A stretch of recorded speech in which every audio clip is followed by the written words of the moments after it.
ჟურნალისტებთან და სხვა მანიფესტანტებთან გასწორების, ასე ვთქვათ, რუსულ-ბელორუსული სტილის არაერთი მეთოდი. დღევანდელი ჩვენი ბრიფინგის თემა სწორედ იმას ისახავს მიზნად, რომ ეს უპრეცედენტო მასშტაბის არასათანადო მოპყრობის ფაქტების წამების და არაადამიანური მოპყრობის შეფასება საქართველოს სახალხო დამცველის ლევან იოსელიანის მიერ ხდება იმგვარად, რომ თითქოს ეს იყო ერთეული შემთხვევები, თითქოს რაღაც ფაქტები არ არის შესწავლილი, რაღაც ფაქტები არ არის დადასტურებული და თითქოს რაღაც საკითხების მიმართ არსებობს კითხვის ნიშნები. ამ შემთხვევაში ჩვენ მიგვაჩნია, რომ ეს არის მისი მხრიდან, მისი მოვალეობის არაჯეროვანი შესრულება, რაც რა თქმა უნდა არ შეესაბამება არც კონსტიტუციას და არც სხვა გარემოებებს. ჩემ კოლეგებთან ერთად მე რამდენიმე ფაქტორზე მინდა გესაუბროთ.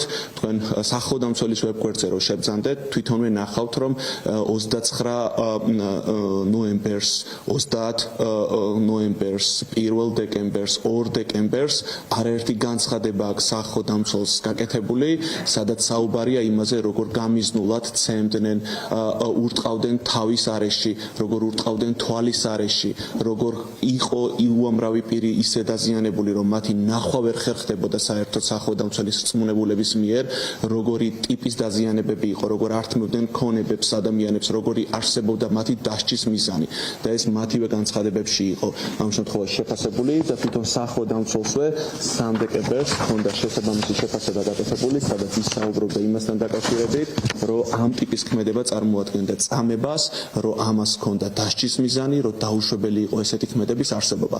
17 იანვარს ჩვენ ვნახეთ სახალხო დამცველის ლევან იოსელიანის განცხადება, რომელიც ამბობს იმას, რომ წამების საკითხების შესწავლა არ ექცევა მის, ესე ვთქვათ, წამებას ის ვერ დაადგენს, რომ წამებას არ ქონდა სისტემური ხასიათი, რომ ეს არის თითქოს სპეციალური საგამოძიებო სამსახურის დასადგენის საკითხი, რომ საგამოძიებო ორგანომ უნდა დაადგინოს.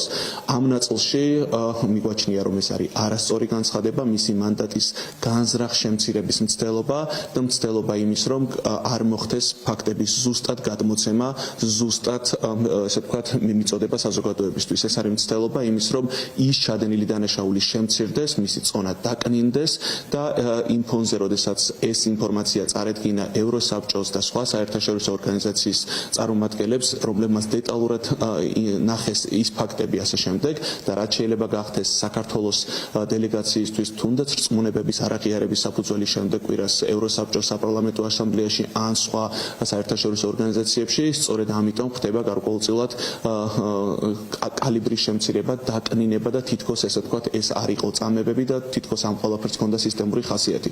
ჩვენ გსურს საზოგადოებას შევახსენოთ, რომ სახალხო დამცველს აქვს მანდატი, ასევე ვალდებულება იმის, რომ მან ნახოს ყველა დაკავებული პირი, აქვს უფლება, რომ დაადოკუმენტიროს, ფოტოები გადაუღოს, აღწეროს სტამბოლის პროტოკოლის შესაბამისად ყველა დაზიანება და მათ შორის შეაფასოთ და წამებად დააკვალიფიციროს გარკვეული ქმედებები. სწორედ იმ ფონზე, როდესაც სახალხო დამცველს არ განუხორციელებია ეს ქმედებები და სახალხო დამცველი პირიქით, ესე ვთქვათ, საუბრობს იმაზე, რომ წამებას თითქოს არ ქონია ადგილი და ის ამას ვერ შეაფასებს, ჩვენ ქართულ არასამთავრობო ორგანიზაციებმა საერთაშორისო ექსპერტების და ადგილობრივი ექსპერტების შეფასებით შევისწავლეთ ეს საკითხები, ჩვენ მოვამზადეთ არაერთი დოკუმენტი, ავწერეთ გარკვეული ფაქტები, დეტალები, დავადოკუმენტირეთ და შესაბამისი, ესე ვთქვათ, სახეები მივეცით ამ ყველაფერს.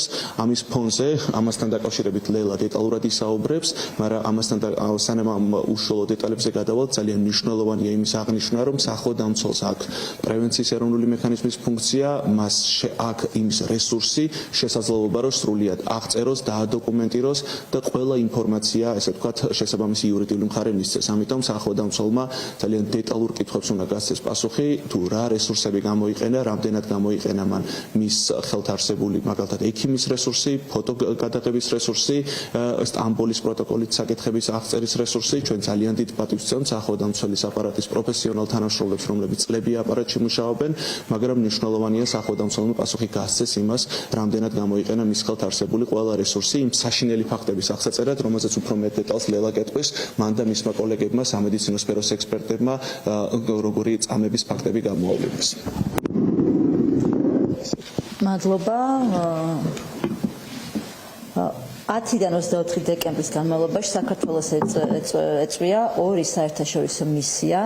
ეს მისიები შედგებოდა მსოფლიოში ყველაზე სერიოზული ორგანიზაციებისგან, რომლებიც მუშაობენ წამებაზე. ეს არის მსოფლიო წამების საწინააღმდეგო ორგანიზაცია, წამების მხრობთა რეაბილიტაციის საერთაშორისო საბჭო და დამოუკიდებელ სასამართლო ექსპერტთა ჯგუფი.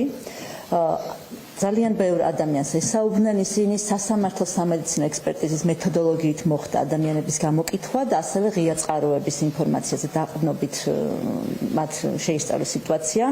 მინდა ამოვიკითხო უბრალოდ რამოდენიმე ამონარიდი, რადგან მათი წინასწარი ანგარიში და სრული ანგარიში მზად იქნება იანვრის ბოლოს, სადაც უკვე დეტალურად იქნება აღწერილი თითოეული ადამიანის მიმართ რა ტიპის წამება განხორციელდა. მაგრამ წინასწარი ანგარიში გვეუბნება იმას, სწორედ რომ სისტემატიურობაზე მიუთითებს წამების და რამოდენიმე ამოვიკითხავ. სასამართლო სამედიცინო მტკიცებულებები და ეს არის პაციენტების გასინჯვის შედეგად, წამების მხრობლების გასინჯვის შედეგად დაიწერა ესა. სასამართლო სამედიცინო მტკიცებულებები აჩვენებს მსხვერპლთა ტრავმების შემაშფოთებელ კანონზომიერებას, სადაც სახისა და თავის დაზიანებები განსაკუთრებით ხშირია. ბევრმა დაზარალებულმა მიიღო მძიმე დაზიანება, მათ შორის ცხვირის ძვლის მოტეხილობა, თავის ტვინის შერყევები, რბილი ქსოვილების მასშტაბური დაზიანებები. შესაძლო ნევროლოგიური დაზიანებები არსებობს, ასევე ფსიქოლოგიური ტრავმები. ახლა ისინი ხაზს უსვავენ, რომ ჩვენი გამოცდილებიდან გამომდინარე, რაც ეხება პოლიციისა და უსაფრთხოების ძალების თავდასხმის დოკუმენტირებას დემონსტრაციებზე მსოფლიოს მასშტაბით, მათ შორის 2020 წელს ბელორუსში, თავისა და სახის მძიმე ტრავმების მქონე პირთა პროცენტული მაჩვენებელი შემაშფოთებლად მაღალია. ისინი ასევე ამ გამოკითხვის და გასინჯვის შედეგად ადგენენ იმას, რომ აბსოლუტურად სხვადასხვა სატრანსპორტო საშუალებებში სხვადასხვა ადამიანები იდენტურ დაზიანებებს აყენებდნენ ადამიანებს სახის არეში, რაც მიუთითებს იმაზე, რომ ეს იყო ერთიანი პოლიტიკა და რომ ბრძანება იყო გაცემული, რომ ხაზს უსვარო სხვადასხვა პირები და სხვადასხვა ლოკაციებზე ხდებოდა მათი ასე ვთქვათ დაკავება და იდენტური მეთოდებით ცემა. სწორედ ეს მიუთითებს იმაზე, რომ ეს იყო სისტემატიური ხასიათის და ამასთან ერთად მეორე ფაქტორი რაც მიუთითებს არის რომ ამ ინციდენტების განმეორებადობის ხასიათი 3 კვირის განმავლობაში და ასევე რომ არც ერთი პირი არ მიეცა პასუხისმგებლობაში, არც ერთი პირი არ იქნა იდენტიფიცირებული, ეს მიუთითებს სწორედ სისტემატიურობაზე წამებისა და არასათანადო მოპყრობის და რომ ეს იყო სახელმწიფო პოლიტიკა დემონსტრანტების მიმართ. ამაზე საუბრობენ მსოფლიოში წამყვანი ექსპერტები და ორგანიზაციები, რომლებიც მსოფლიოს მასშტაბით მუშაობენ წამების საკითხებზე და ამის ფონზე არის შემაშფოთებელი და აღმაშფოთებელი გუშინწინდელი განცხადება სახალხო დამცველის. და ტატო თუ რამოდებს.